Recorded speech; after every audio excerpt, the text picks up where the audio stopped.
교회력에 따라 오늘은 사순절 첫 번째 주일입니다. 이 교회력은 예수님의 생애를 표현하고 있습니다. 예수님의 이 땅에 오심, 그리고 예수님께서 세례를 받으심, 그리고 예수님께서 십자가의 길을 걸어가심, 그리고 예루살렘에 들어가심, 그리고 십자가에 달리심, 죽으심, 부활을 이 교회력은 표현하고 있습니다. 사순절은 부활절 전 40일의 시간입니다. 이 사순절에 주일은 포함되지 않습니다. 왜냐하면 이 주일은 일주일의 시간 가운데 부활 주일이기 때문에 그렇습니다. 이 주일은 일주일 가운데 부활절이고 1년 가운데 부활주일은 3월 31일 그 부활주일입니다. 그래서 이 주일은 사순절 기간에 포함되지 않습니다. 지난 수요일 제 수요일이었습니다. 사순절이 시작되었습니다. 사순절 기간 어떻게 보내고 계십니까? 저는 여러분들께 십자가의 길을 걷자고 말씀드리고 싶습니다. 십자가의 길, 예수님께서 걸어가신 그 길을 함께 걸어가는 사순절 되길 소망합니다. 이 사순절이 되면 이 스톨의 색상이 바뀝니다. 우리말로 표현하면 어깨거리라고도 하는데요. 이 스톨의 색깔이 지금 보라색입니다. 이 보라색은 왕의 색깔입니다. 과거에는 이 보라색 염료를 얻기가 참 힘이 들었습니다. 그래서 오직 로마의 황제 그리고 로마의 황실에서만 쓸 수 있는 색이 이 보라색입니다. 그래서 이 보라색은 왕의 색을 상징합니다. 또 보라색이 상징하는 것이 하나 더 있습니다. 우리의 그 붉은 피가 응고되면 이 보라색깔 빛깔을 띈다고 합니다. 말라붙은 피의 색깔이 바로 또 이 보라색인 것입니다. 그래서 이 보라색은 위엄과 엄숙함을 상징합니다. 우리 지난 주일은 상상변모 주일이었습니다. 이 말씀, 우리가 오늘 보았던 말씀의 배경이 되는 주일입니다. 사순절이 시작되기 바로 직전의 주일이 상상변모 주일입니다. 마태복음, 마가복음, 누가복음은 공감복음입니다. 같은 구조로 되어 있는 복음서입니다. 이 복음서는 크게 둘로 나누어 볼 수가 있습니다. 예수님께서 갈릴리에서 공생의 사역을 하셨던 것, 먼저 앞부분은 그것으로 볼 수가 있습니다. 그리고 뒷부분은 예수님께서 예루살렘으로 가시고 그리고 예루살렘에서 십자가에 달리시고 죽으시고 부활한 것, 뒷부분은 그 십자가와 관련된 사건으로 볼 수가 있습니다. 그렇다면 이 두 사건을 나누는 분기점, 이 분기점은 어딜까요? 바로 베드로의 신앙 고백입니다. 주는 그리스도시요 살아계신 하나님의 아들이시니다 하는 이 베드로의 신앙 고백이 바로 이 십자가와 그리고 예수님의 그 공생의 사역을 가르는 분기점이 됩니다.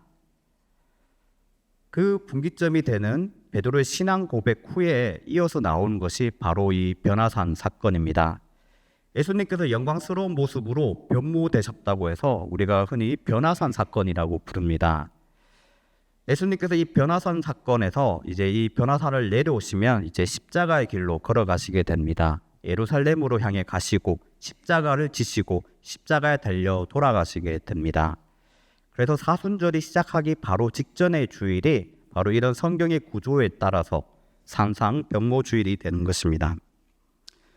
예수님은 큰 도시 갈사라 빌립보에서 베드로의 신앙 고백을 들으십니다. 그리고 처음으로 제자들에게 십자가 고난에 대해서 밝히십니다.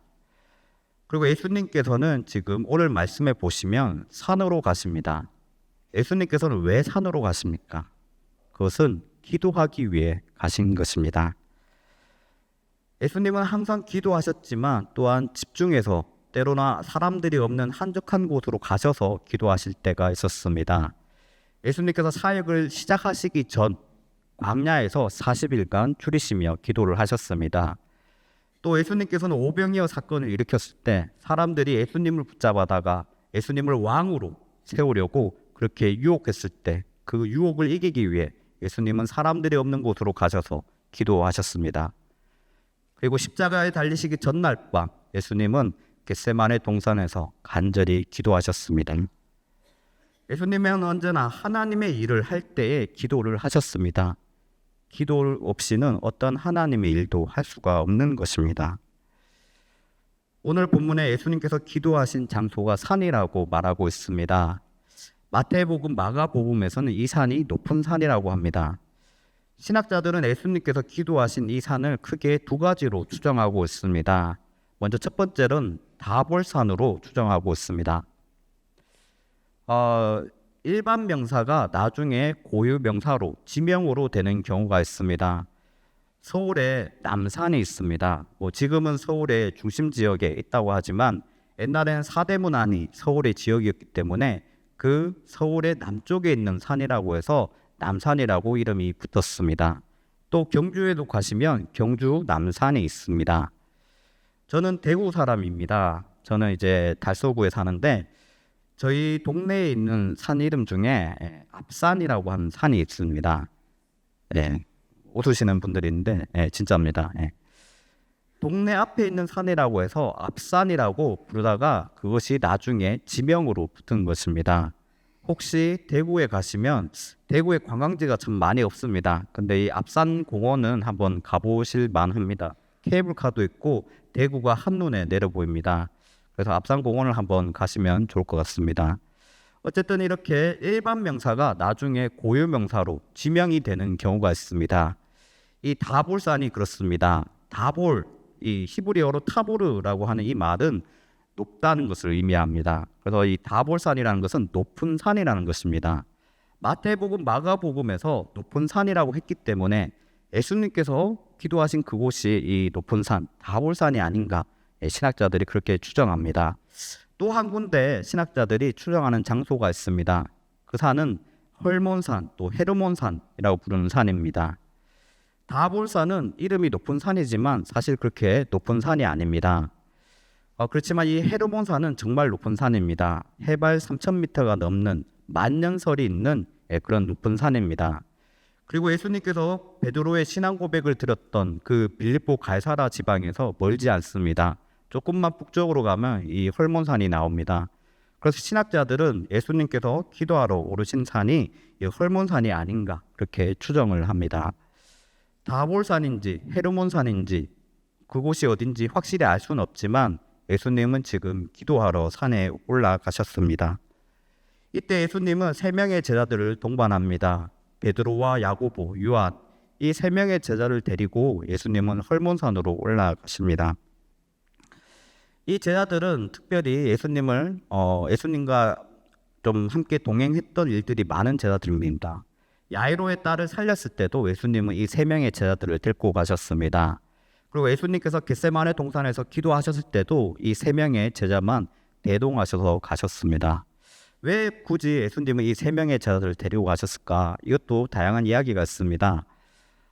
먼저는 이 제자들은 예수님의 첫 번째 제자들입니다. 가장 먼저 예수님을 따랐던 제자들이기 때문에 예수님께서 이들에게 특별한 권위를 부여하시고 언제나 예수님과 동행하게 했다는 그런 이야기가 있습니다. 또 다른 이야기로는 좀 부정적인 이야기가 있습니다. 베드로의 승리를 아마 잘 아실 것입니다. 말고의 길을 칼로 베어버린 것이 베드로입니다.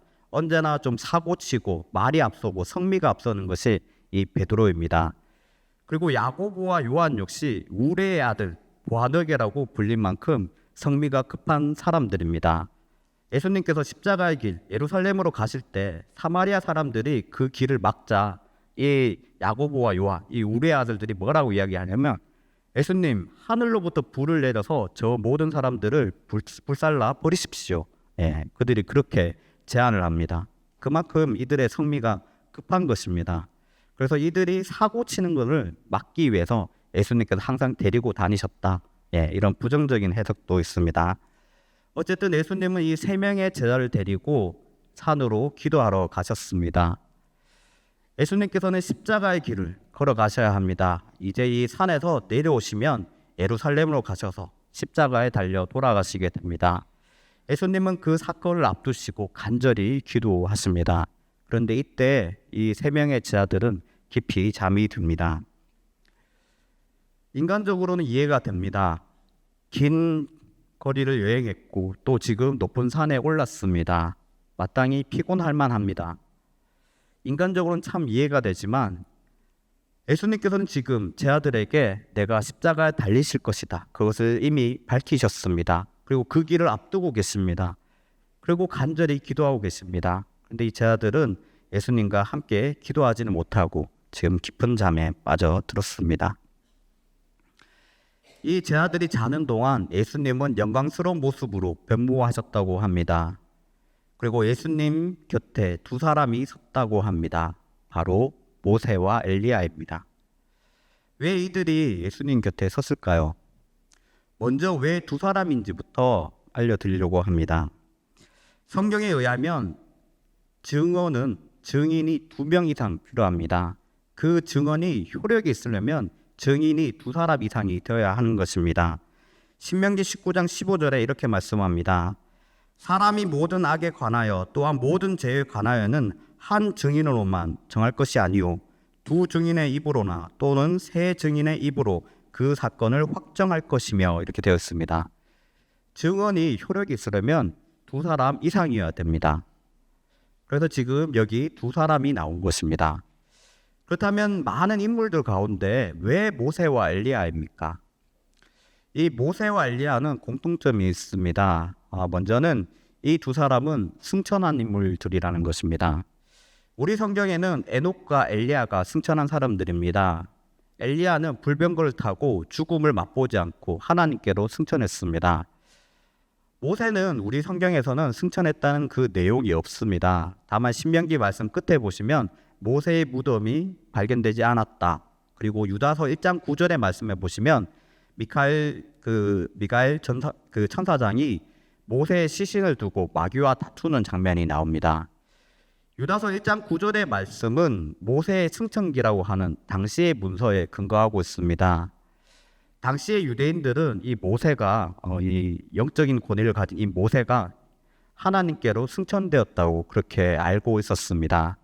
그 당시 사람들이 이제 그렇게 알고 있었기에, 또한 이 말씀이 쓰였던 당시에는 이 모세가 승천했던 걸로 아마 여겼을 것입니다. 그래서 이 2사람은 승천한 인물들이라는 공통점이 있습니다. 그리고 그보다 더 중요한 것은 이 2사람이 구약의 말씀을 대표하는 인물들이라는 것입니다. 유대인들은 구약의 말씀을 크게 3가지로 분류를 합니다. 첫 번째는 오경입니다. 창세기부터 신명기까지 모세가 지었다고 하는 오경이 있습니다. 그리고 두 번째는 예언서가 있습니다. 우리는 이 예언서를 역사서와 예언서로 나눕니다. 그렇지만 유대인들은 우리의 역사서에 해당하는 부분을 정기 예언서로, 그리고 지금의 우리가 예언서로 보고 있는 부분들을 후기 예언서로 그렇게 분류를 합니다. 그리고 마지막으로 성문서가 있습니다. 이 오경을 대표하는 인물이 바로 모세입니다. 그리고 예언서를 대표하는 인물이 바로 예언자 엘리야입니다. 그런데 이 2사람은 구약의 말씀을 각각 대표하는 인물들입니다. 이 2사람이 지금 나와서 무엇을 증언하는 것입니까? 바로 예수님께서 구약 성경이 예언한, 구약 성경이 말씀한 바로 그 메시아다, 우리의 왕이시다, 그것을 증거하고 있는 것입니다. 이들이 예수님과 함께 이야기를 나누는데 그 내용이 31절 말씀입니다. 영광 중에 나타나서 장차 예수께서 예루살렘에서 별세하실 것을 말할세, 이렇게 되었습니다. 예수님께서 예루살렘으로 가셔서 십자가에 달려 돌아가신다는 것입니다. 그렇게 이야기를 나누고 있을 때 제 아들이 이제 깊은 잠에서 깨어납니다. 베드로가 눈을 떠보니 예수님께서 사람이 그렇게 빨래할 수 없을 만큼, 마가복음의 표현입니다. 그렇게 빨래할 수 없을 만큼 흰 옷을 입고 영광된 모습을 하고 계셨다. 또 그곳에 모세와 엘리야가 있었다. 네, 그것을 보게 됩니다. 이 베드로는 비몽사몽하여서 예수님께 그렇게 말씀드립니다. 주여, 여기 있는 것이 좁사오니 하나는 주를 위해, 하나는 모세를 위해, 하나는 엘리야를 위해 초막을 지읍시다. 베드로가 그렇게 예수님께 말씀드립니다. 베드로는 그곳이 정말 좋았기에 이곳에 초막을 짓고 머물자고 합니다. 산 아래 내려가지 말고 이 산 위에 있자고 합니다. 베드로가 아무렇게나 내뱉은 말입니다. 그러나 이 말이 얼마나 예수님께 시험이 되었겠습니까? 얼마나 큰 유혹이 되었겠습니까? 이 변화사는 예수님께도 좋은 장소입니다. 예수님은 공생의 기간 가운데 그렇게 대접을 받은 적이 없습니다. 예수님께서 가시는 곳마다 예수님의 대적자들이 있었습니다. 바리새인과 제사장들, 서기관들, 그런 사람들이 따라다니며 예수님을 비방했습니다. 예수님께서 예수님의 능력으로 귀신들을 쫓아내자 그 사람들은 이 사람은 귀신의 왕 바알세불 집힌 자다, 그렇게 거짓 뉴스를 퍼뜨렸습니다. 또 예수님께서 율법의 본뜻을 풀어주셨으나 그 사람들은 예수님께서 오히려 율법을 어겼다고 합니다. 또 예수님께서 하나님의 아들로서 권위를 갖고 하나님께 대하여 말씀을 전했으나 이 사람들은 오히려 신성 모독한다고 그렇게 비방을 합니다. 심지어는 예수님의 가족들조차 예수님을 이해하지 못합니다. 예수님을 붙잡아다가 고향으로 끌고 가려고 합니다. 예수님을 어딜 가시든 사나라에서는 대접받지 못했습니다. 베드로의 이곳에 머물자는 그 말이 예수님께 아마 큰 유혹이 되셨을 것입니다. 더군다나 이제 이 산을 내려가면 예수님은 십자가의 길을 걸으셔야 합니다. 십자가에 달려 돌아가셔야 합니다. 그것은 예수님께도 쉽지 않은 길입니다. 겟세마네 동산에서 예수님은 어떻게 기도하셨습니까? 예수님은 할 수만 있다면 이 잔을 내게서 거두어 달라고 하나님께 간절히 기도하셨습니다. 예수님께도 십자가 죽음은 쉽지 않은 일이었습니다. 이 산에서는 깨끗한 흰옷을 입으실 수 있으셨으나 산을 내려가시면 이제 옷벗김을 당하고 면류관을 써야 합니다.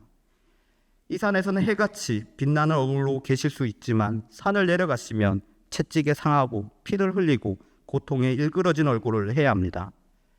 이 산에서는 모세와 엘리야와 같은 이들에게 경배를 받으며 영광스러운 모습으로 계실 수 있으시지만 이제 이 산을 내려가시면 사람들의 멸시와 천대, 침뱉음과 그리고 욕함을 들으셔야 합니다.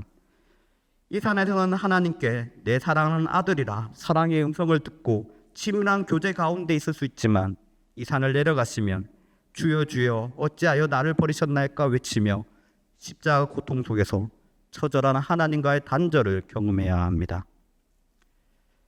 베드로의 말대로 이 산에 머무르는 것이 예수님께는 더 좋을 것입니다. 그러나 예수님은 이 베드로의 말을 따르지 않습니다. 예수님은 산을 내려가십니다. 이 영광에서 내려가십니다. 오늘 본문 바로 뒤에 어떤 내용이 이어집니까? 귀신 들려서 고통받고 있는 한 아들이 나옵니다. 그리고 믿음이 없는 한 아버지가 등장합니다. 그리고 그들을 놓고 쩔쩔매고 있는 믿음이 없는 제자들이 있습니다. 이 제자들은 그 병을 낫게 할 능력도 없으면서도 스스로 누가 크냐를 놓고 계속 다투고 있습니다. 이 산 아래는 불의한 종교인들과 권세자들로 인해 억압받는 이들이 있습니다. 산 아래에는 죄가 무엇인지 모른 채 세상의 향락에 젖어 사는 이들이 있습니다. 산 아래에는 죄와 사망의 권세 아래 놓여 고통받는 이들이 있습니다. 마귀와 사탄의 권세 아래 놓여 있는 자들이 있습니다. 예수님은 사람들을 위해 그리고 세상을 위해 산 아래로 내려와 십자가의 길로 가십니다. 그리고 이 십자가의 길을 우리로 하여금 또한 따르라 말씀하십니다. 성도님들, 어디가 십자가의 길이십니까? 여러분, 교회는 십자가가 참 많이 있습니다. 우리 예배하는 이곳에도 이 큰 십자가가 있고 여기도 십자가가 있습니다. 1층 예배당에도 십자가가 있고 옥상에도 십자가가 서 있습니다. 그리고 각 교육부서, 각 예배당마다도 십자가가 있습니다. 교회는 참 십자가가 많은 곳입니다. 그렇다면 이 교회가 십자가의 길입니까? 아닙니다. 오히려 십자가가 많이 서 있는 이 교회는 십자가의 길에서 가장 먼 곳입니다. 십자가의 길은 십자가가 없는 곳입니다. 십자가가 없는 곳, 어떠한 성스러움도, 어떠한 거룩함도, 어떠한 영광스러움도 없는 세상의 그곳이 십자가의 길입니다. 나를 힘들게 하고, 나를 아프게 하고, 나를 울게 하고, 나를 고통스럽게 하는 그곳이 십자가의 길입니다. 내가 부정되고 내가 죽어야 하는 그곳이 바로 십자가의 길인 것입니다. 많은 분들이 십자가의 길이 교회에 있다, 기도원에 있다, 수도원에 있다 그렇게 착각하십니다. 여러분, 이 교회는 예배하는 곳입니다. 기도하는 곳입니다. 예수님께서 변화산에 올라서 그렇게 기도하셨듯이 이 교회는 그런 곳입니다. 십자가의 길은 변화산과 같은 피안의 세계가 아닙니다. 변화산은 세상이 그렇게 빨래를 할 수 없을 만큼 깨끗한 흰옷을 입고 있고 영광이 해같이 빛나며 희뿌연 구름이 덮이고 하나님의 음성이 들리는 하나님의 임재가 있는 곳입니다. 이 변화산은 구름이 가득한 곳입니다. 성경에서 구름은 하나님의 임재가 있는 곳을 상징했습니다.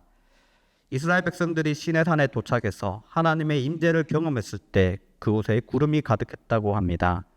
이스라엘 사람들이 하나님을 위한 회막을 지었을 때 그곳에 또한 구름이 가득했다고 합니다. 성전에도 그렇게 구름이 가득했다고 합니다.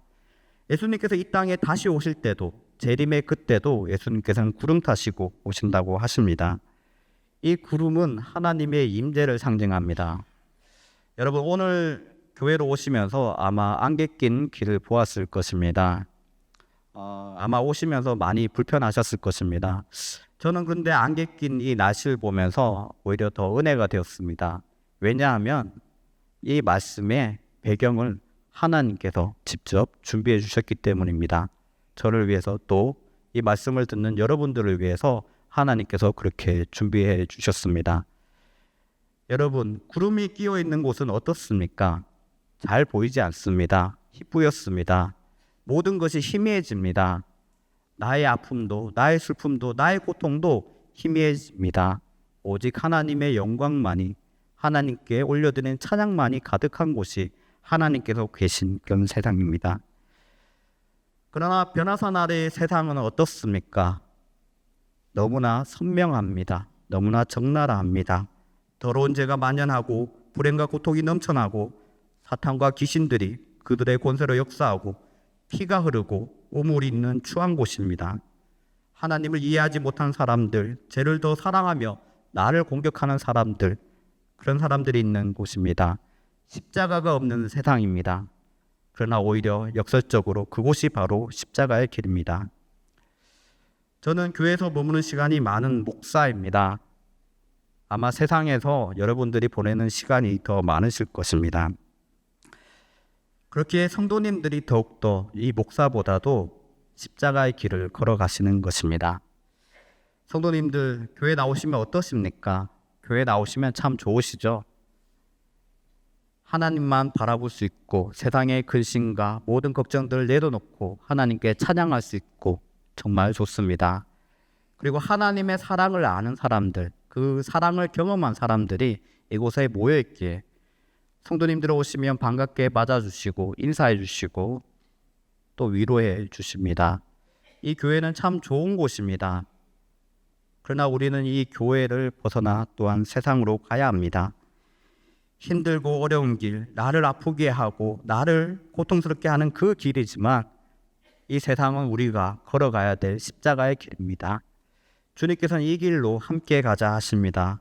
누가복음 9장 23절에서 24절 말씀에 이렇게 말씀하십니다.